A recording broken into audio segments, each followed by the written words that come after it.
Elliot, do you want to kick us off? Yep. Et donc, ça va. Ma première question, c'est Seattle t'a nommé entre guillemets candidate pour le titre de sixième joueuse de l'année. Est-ce que c'est un rôle dans lequel tu te sens à l'aise? Je dirais pas que c'est un rôle, je pense que c'est venu tout seul. J'avais pas vraiment de rôle en arrivant dans l'équipe, c'était vraiment le premier objectif, c'est de grandir, d'apprendre, de voilà trouver mes repères sur le terrain, m'apprivoiser à cette nouvelle ligue. Et surtout la deuxième phase de retour de All-Star, bah ça s'est vraiment bien passé. J'ai eu beaucoup plus de minutes et j'ai vraiment performé, donc c'est un peu venu naturellement par rapport aux résultats que j'avais niveau stats. Ça collait parfaitement à être candidate pour le trophée, donc c'est vraiment venu naturellement et je peux dire que je m'y sens bien forcément parce que ça veut dire que j'ai plus de minutes, donc que je suis plus performante et que ça aide l'équipe. Donc oui, forcément, c'est quelque chose qui me plaît. All right, Percy, we'll go to you. Awesome. This question for either player. Hey guys, just obviously this is the 39th game of the season. What you guys have played like 6 games in 12 days. This is your fourth game on the road. So just to not really make excuses or like anything like that, but how much did energy or I guess a lack of energy play in tonight's game, particularly in that first half?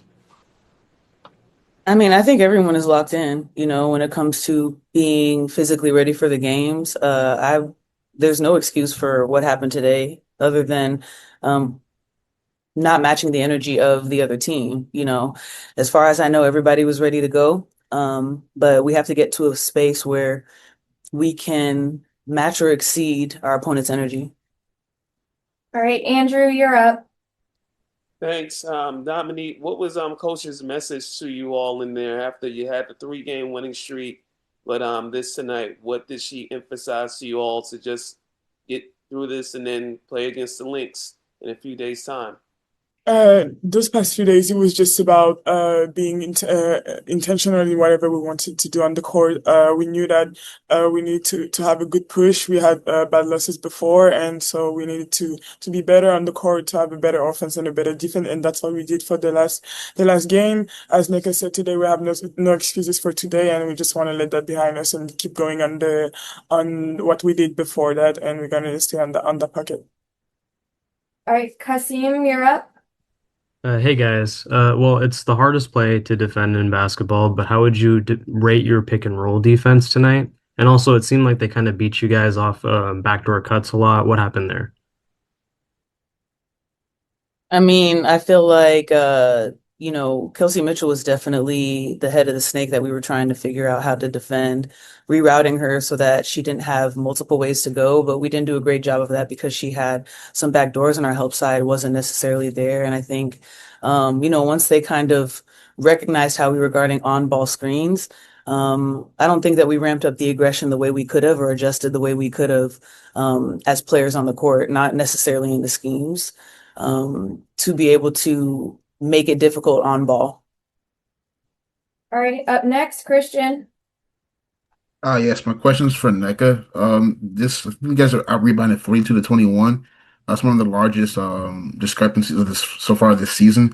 Just kind of wondering how much does the team switch heavy, kind of aggressive attack style defense play into teams getting angles on you guys and kind of having shots at the rim? Can you repeat that question? Yes, I was just basically saying like how much does the team's switch heavy aggressive system on defense kind of lend to teams getting angles to get to the rim? So are you asking about rebounds or are you asking about, I don't understand what you're asking about. Yes, like just in general, like how do they both kind of affect the team getting an advantage on you guys? You're saying how do we switch to create those situations? Yes, like so what I've seen is over the last stretch of games, really in the second half of the season, teams are being against the rim kind of at will. And I think sometimes the defensive identity plays into that. Yeah, well, we're not like a switching team. It's more so just being able to be at the point of attack and then switches become emergencies. Um, as far as the last few games, I thought that we were doing pretty good at it, but today was not the showing of what we typically do at the point of attack. We needed to be a little bit more aggressive and kind of choking the ball off at the point of attack and then being in help side. And so that leads to a lot of mismatches on the backside, pending, what kind of matchup or what kind of schemes that we have, especially on a player like Kelsey Mitchell. All right, Elliot, go ahead. Yeah.